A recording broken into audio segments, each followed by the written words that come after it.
Hi there. This is Charles Wiley Stone um, with a presentation on cultural perceptions. The purpose of this presentation is to show different aspects of the way culture um, shapes the way we view the world. Web-based social cognition is a way that we view each other online. Interestingly,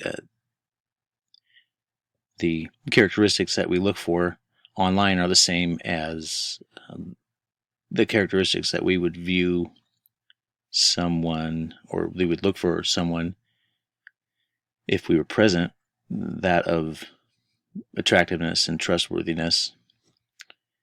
And another important note when it comes to web-based social cognition is that uh, the verbal cues are um, much more heavy in their consequence. Things like misspelling and the like carry much more weight and can persuade someone's first impression of us quite easily.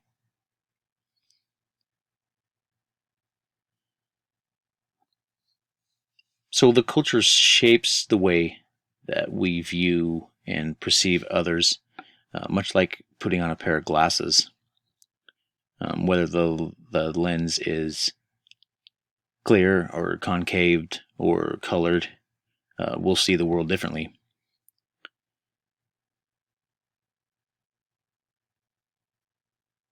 The lens through which your brain sees the world shapes your reality.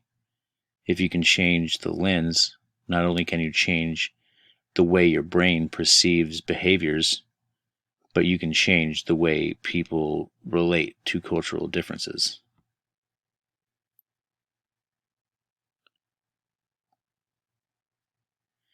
So our culture varies, um, and that uh, shapes our perception, and that in turn molds the way we attribute different uh, characterizations of people and groups. Sabetas gave the example of the Japanese culture.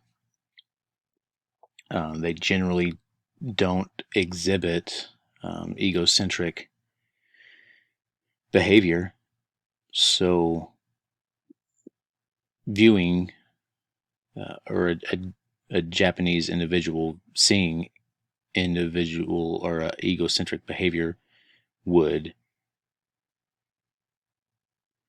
see it much differently than an American would. Um,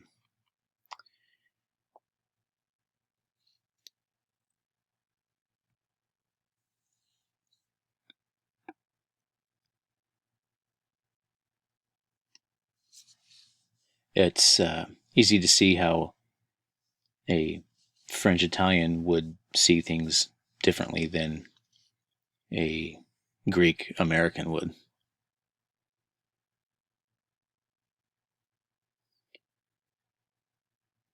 I chose to compare and contrast the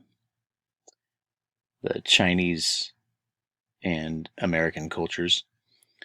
I previously have known very little about the Chinese culture, but know quite a bit of the American culture because I was born and raised in it. The Chinese culture is a collectivistic culture, which means that they view the whole group being well as the same as the individual being well. Um, this is a key difference between the American culture, which is that of a individualistic culture. We view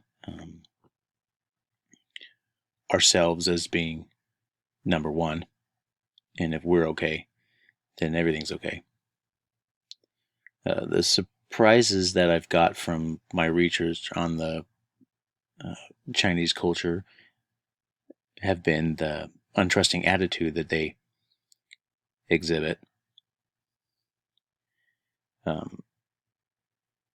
Coy and Patas discussed a situation where one of their participants tried 18 different times to prove that he was who he said he was. He had a stroke and his signature was different. And the Chinese host was just very untrusting. And another surprise was that the Chinese culture is much more inclined to purchase certain items with advertisements that were kind of formulated around the group's well-being. That's been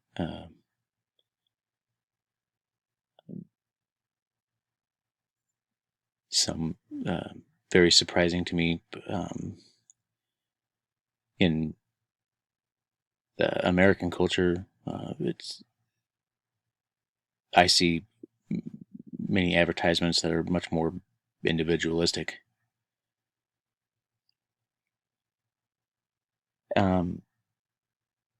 The research has changed my view of the power distance.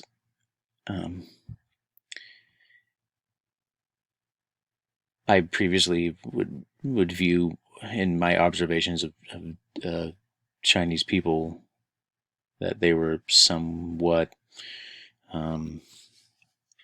rude, but really it was more of the cultural lens that they have been seeing the world through. Power distance is very high in China, and it's simply a different lens through which they see. So it's not that the individual is rude or not. It's a cultural difference. So thank you for watching.